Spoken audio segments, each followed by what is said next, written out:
wenu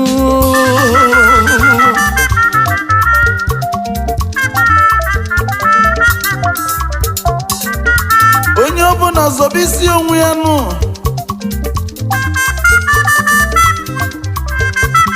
maka na egwu apụgo n'ọgụ nne na-agbalị nwa ya o ji emezi akwụdanyezie n'ikiliko achọba nnụnụ nwere ọnụ ogologo na egwu apụgozie n'aka ndị si na fa nwe egwu na ndị asịzi na o nwere ife fama na fa ka na-achọzi maka na ọbọgwụ n'ogodi mkpume ọ ga-anyụpụ ya na bana okwute bụ okwute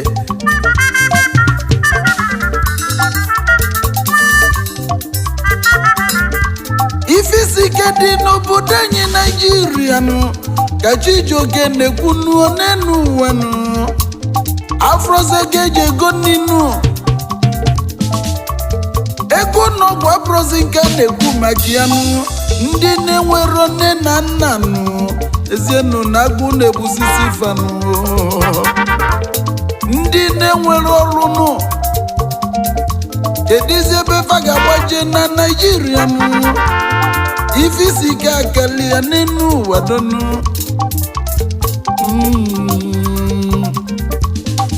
o wee bụrụ maka ndị ọchịchị na-achị na Naijiria na fa jidere Naijiria wee mebisi ya echi niile na a ga-eme nke a nwanne echi na a ga-eme ọzọ na mbanye n'ọchịchị na fuelu ya bụ 50 naira dọla 1 naira per dọla ụmụ akwụkwọ ga na-eji akwụkwọ na nkịtị mmiri na ọkụ ga na-enwu ebe niile ife niile abasị nkwa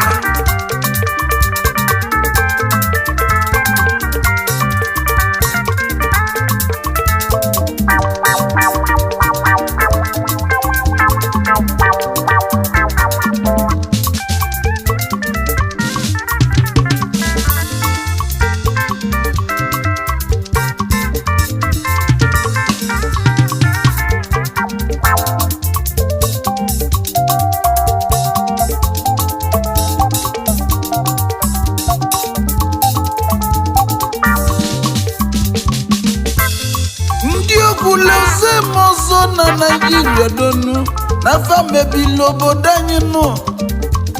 bajide obodo anyị nụ woli afọdụ isi na nịnụ agụ kalịla kalị nụ onye ọbụla n'ọsọ nụ onye ọbụla zọba isi onwe ya afroze ga-eji eli nịnụ ụfọdụ na-ezu ori ụfọdụ na-agba akwụna nụ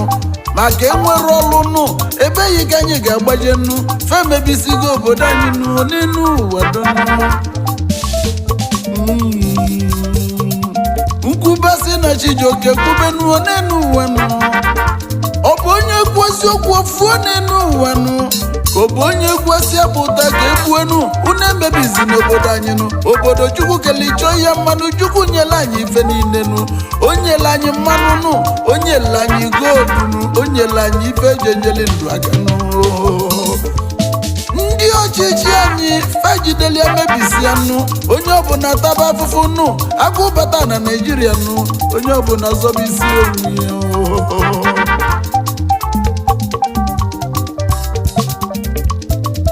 Imalife ga-eme ya mezie nụ Imalife ga-eme kilie ninu oyimobigo obibe nụ agụ kọliadonu agụ na-ebu mmadụ nụ agụ na-ebute ọliadonu nne kwụrọzinụ ngota n'afịa n'enu ụwa donu onye ọbụla zọba isi onwe ya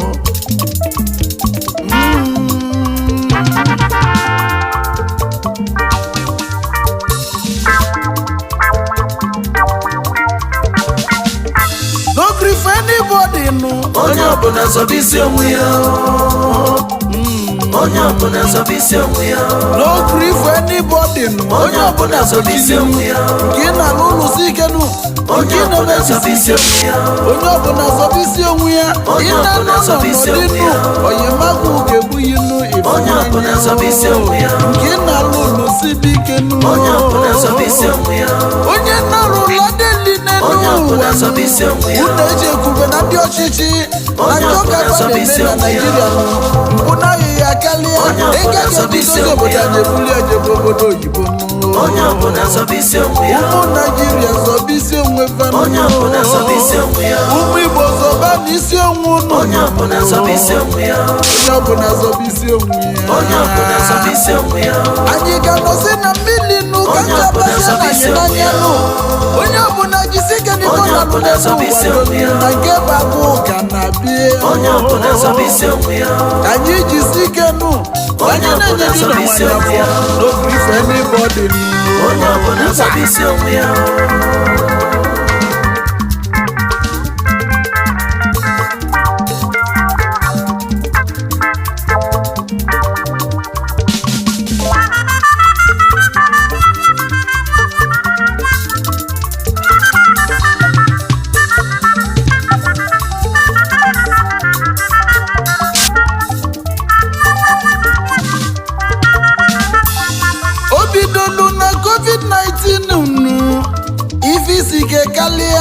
ụfọdụ na-agba ọsọ nwụnụ ụfọdụ tọlụ n'obodo oyibo nụ na ndị fulefu kalịla akalịnụ abata na Naịjirịa nụ ife bute kenyeli ndị mmadụ aka nụ ụfọdụ ndị ọchịchị bulusia na adọbasia nụ ụfọdụ mebisili na warehouse nụ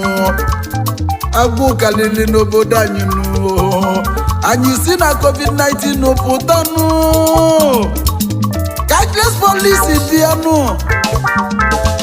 ife isi ike wee galia onye ọbụla tabakwa afụfụnụ anyị ga-ata na afụfụ wee nwụsị aka na junu anyị si na cashless policy pụtanụ wee danyezie n'ime osimiri onye ọbụla gwube mmiri ọma mmiri edem osimiri n'elu wadonu maka na agụ na-agụ onye ukwu agụ na-agụ onye ntanụ agụ na-agụ nwoke agụ na-agụ nwaanyị nụ onye ọbụla zọba onwe ya nụ na nke bụ agụ ka na-abịa nụ onye ọbụla zọba isi onwe ya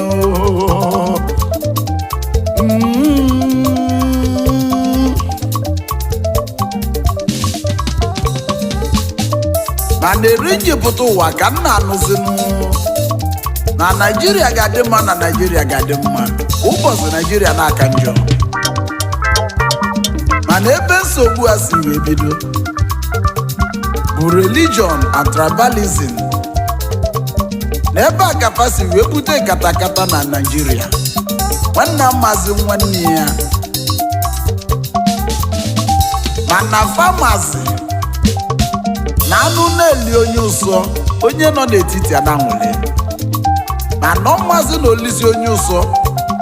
ọ ga-elibekwa onye etiti nọ maka na osisi kpọrọ nkwụ enele anya ọdịda na ya kwụzi ọtọnụ nke dị ndụ wee fejirizie danụ maka na ndị a na-ene anya na Naịjirịa na agụ ga-egbufa na fa kwechilisie ike ndị na-ezilife anya ọdịda na fa ka agụ na-egbuzi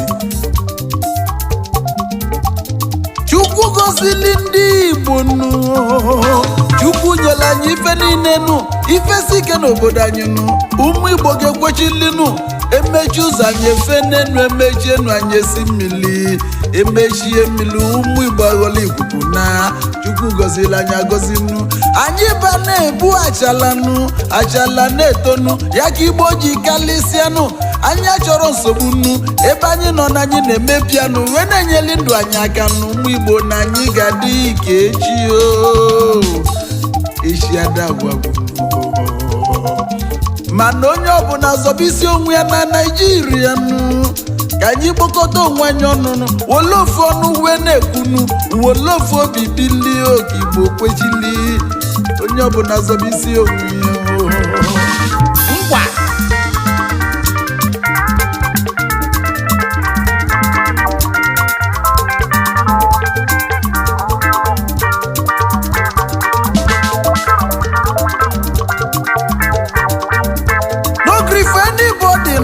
onye ọbụla zọba isi onwe ya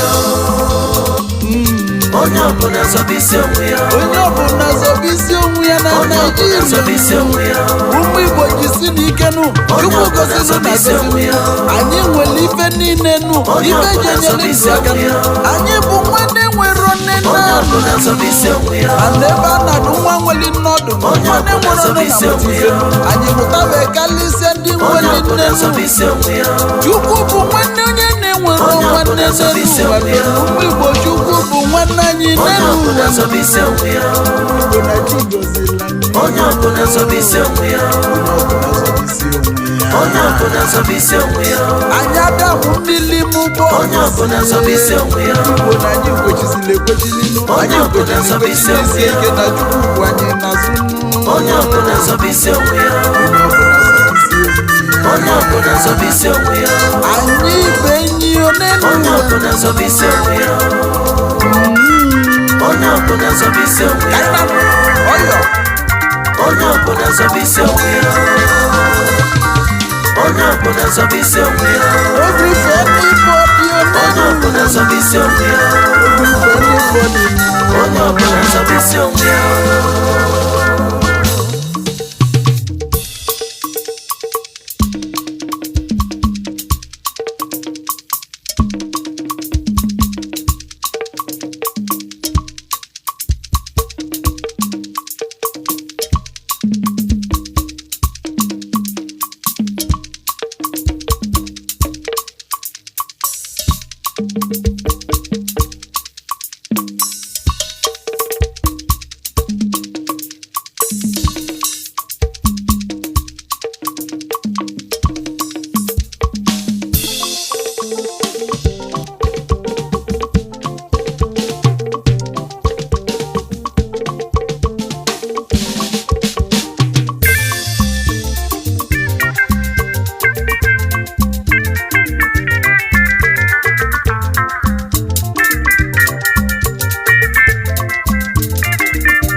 abata n'elu ụwa nke anyị nọ maka na o nwere ụmụ Igbo ndị na-azọ ndị a na-emegbu emegbu anyị ma nwanne anyị na-enyelu onwe anyị aka onye jebe ọkpọlụ nwanne ya ya ka Igbo ji kalịsịa n'ụwa nke anyị maka na o luru na COVID-19 oge a na-afọzi ya na-eli eli na o nwere ụmụ Igbo bubutere ego wee na-ego akpa rice na-ego ji na-ego katọn indomi wee na-ekesi ndị mmadụ maka na-ekene onye gburu ewu ọfụ efi na ọ ga-egbu ya ka m jisi ka m kenefa na cashless policy na fa mekwala tata fa ga na-emekwa na Igbo tupu ya gozifa nkwa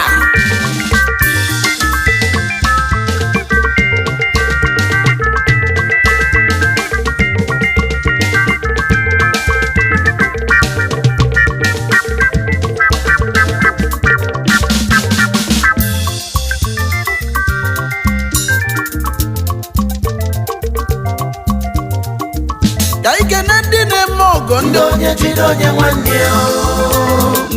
ndị onye jide onye nwanne ya nwanne mmadụ eburu ihe n'elu nwanne ife nwanne na nwanne ji atụkalụ ka afannafa wee digidonu onye jide onye nwanne ya mbosi nwanne ọhịa nne ya ka bajenyelu Igbo aka ekene onye gburu ewunu ọfụ efi na ọgụ ụmụ Igbo nye beli na ụmụ ya aka ndị mmemme ka anyị na-eji onye chiri onye nwanne ya ekene ga-adịlụ unu ndị onye chiri onye nwanne ya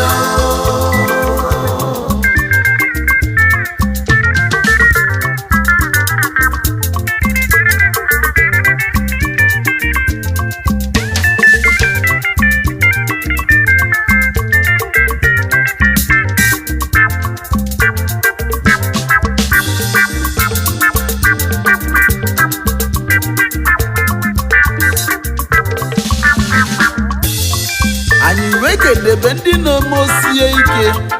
ego fa abata n'ala Igbo wee na-egedebe ụmụ ogbenye nọ. High Chief Godwin Chukwueloka Agbasimelo, ọga ndị ọga ọgaranya bịa na-ebulu ochie, obele Chukwu biko bilinu onye si n'Ifite Nnewinu, ụzọchukwu walinu nke ga-enyichụla igwe nyọsọnụ nwayọọ ka ijejenu oyimu ọga ndị ọga nnanye ekene ọga imeli ndị Igbo eriganụ.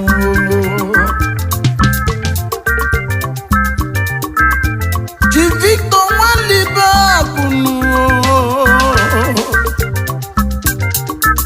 akwụgo na wide mmiri Ikenga onye ọcha onye ọma na ịdị mmanụ ezi nwa eze nyeli nwa oyimu.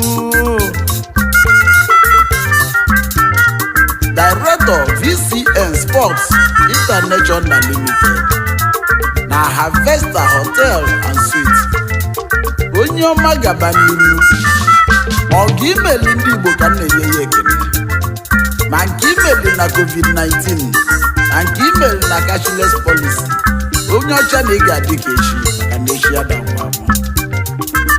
Ezi nwa eze nyeli nwa onye awa idemili bilinu onye awa ololo awa ojebilitigbu enyi Victor Nwalibe Akụnụ Ikenga n'Igbo onye ọcha akwụga wawa oyimu onye mamiri ka isi menu.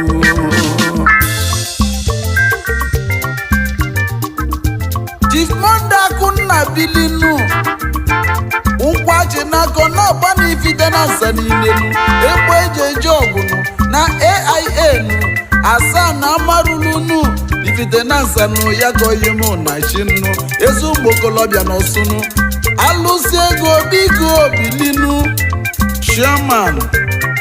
Greenfield Estates na Lagos, Chairman Chief Executive Officer Sibaku International Limited, aka na-ebunata copper wire na copper tube na base gas na Nigeria niile. Oti Chairman Amodo Club na Lagos. Ọga imeli ndị Igbo mgbe ife siri ike nnu ka Chijioke jenye ya ekene n'ụwa donu ndị ọma gaba n'iru. Chifu Chukwu dị nwa obodo Agụ ọkwa tọnụọ na Kongo Kinshasa oyimunu ọgbata ozuọra n'ihi ala odogwu otigbu anyịnya ọkalịsịanụ onye ọkwezi ka enyi n'ịdị mmanụ ihe ala ka isejenu oyimu.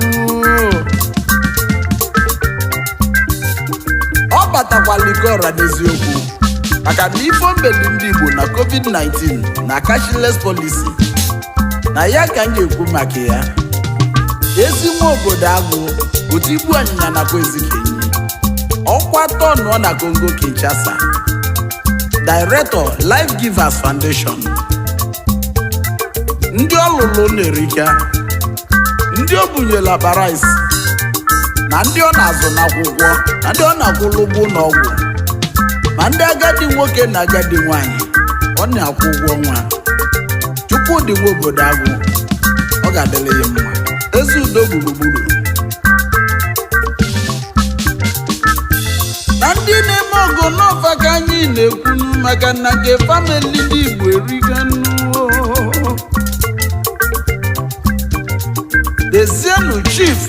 Sida Nnadozie Omelagụ Ikenga n'Enugu ugwu n'Ụmụrụ Ibilinu nwoke mali mmabịa bụ onye ọma na ịdị mmanụ. Sida na South Africa odogwu anyị keneli ọgimeli ụmụ Igbo n'Uchukwu ya ekene yinu Ikenga Odogwu obele nwa gaba n'iru n'ezi nwa omelagwụ bịa oyimu sida nwa omelagwụ oke osisi onye ọma mebe gị ise Desienu Chief Arinze Onye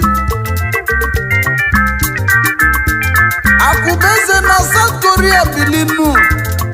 Akụbeze 1 n'Uli Omenife nke izizi n'Uli alụsị ego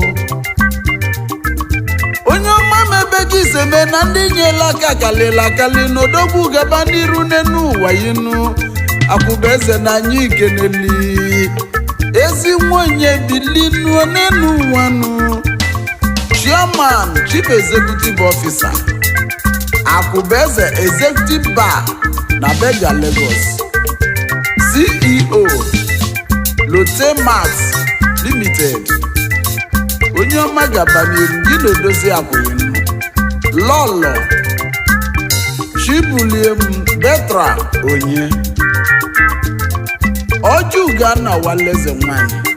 ekene dị lụnụ maka ọgụ unu na-emeli ndị Igbo Chief Dr. Emeka Kalu bilinu ọnwa na-eti lọrọnụ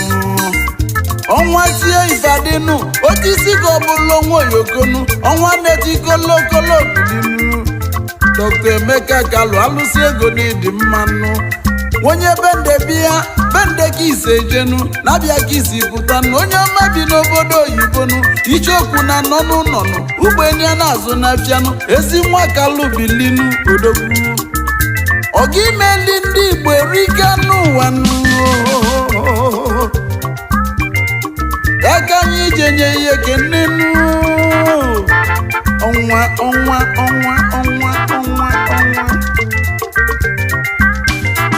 Desienu Chief Michael Goodyear Okedinachi nwego na-erubeli isi nwonye nnempi n'ịdị mmanụ obudo n'ifite ọha nnempi Odogwu Mycotech Pharmacy Limited Odogwu onye ọma gaba n'iru nụ nwego na-erubere isi aka ji akwụbịa onye ọma na-ịdị mmanụ bebe gị ise menu onye ọma nyebele ndị Igbo aka nụ Chijioke na-ekene ihe onenu ụwa nụ nwego na-erubele isi anyị na ya omudo na onume ekene Director Goodyear Drug Limited Ubasi na Chiwan na Nempi Ancient Kingdom onye ọma na ọ ga-adịle ya mma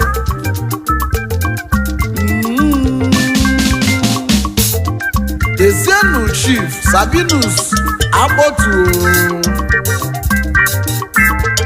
ụzọ wulu bilinu Ugosabu Worldwide Nze mmili enwilo ụmụduru gị ise jenu nwanye ụzọ akwa ihe ala Odogwu Ugosabu ọkalịsi onye nwere ivenu onye ọma na-ede mmanụ onye ọma si ihe ala eji anyị keneli modozi akwụyinu Lọlọ Mrs. Ugochi Elizabeth Akpọturo ụzọ wuru ndị ọma ga-abanụ n'iru Ugosabu onye ego onye ọma na-ebeli ndị Igbo aka na nke ịlụlụ na nyefụrụ ya ka iji ekwu maka ya nkwa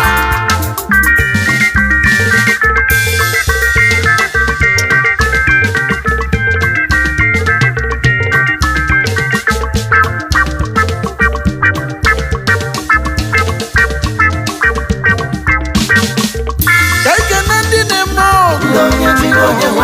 ndị onye jide onye nwanne ya ọgọ famili ndị Igbo erika na COVID-19 na cashless policy ọgọ famili erika osie ike akwụ abata n'ụwa osie ikuku igwe nyebele onwe bata egwu n'aba ndị na village ekebe akpa rice ekebe indomi a na-eke onye ụmụ Igbo na-enwe anwụlinu anyị fụrụ onwe anyị n'anya ndị na-eme ọkụka anyị n'ike ụlọ ga na-eji maka na-eji ada agwụ agwụ ndị onye jide onye nwe nne ụmụ Igbo ekene dị jidesienụ ka unu ji n'onye si jidego ji idezi oge na nkome adịla maka ndị ọma agaba unu edekwa n'anya na unu edekwa n'ife ndị ọzọ a na-atajila anya anya gbamara na ebe anyị gbagoro erike ya ebe anyị gbagoro erike na ebe anyị gadebe ndị onye jide onye nwanne ya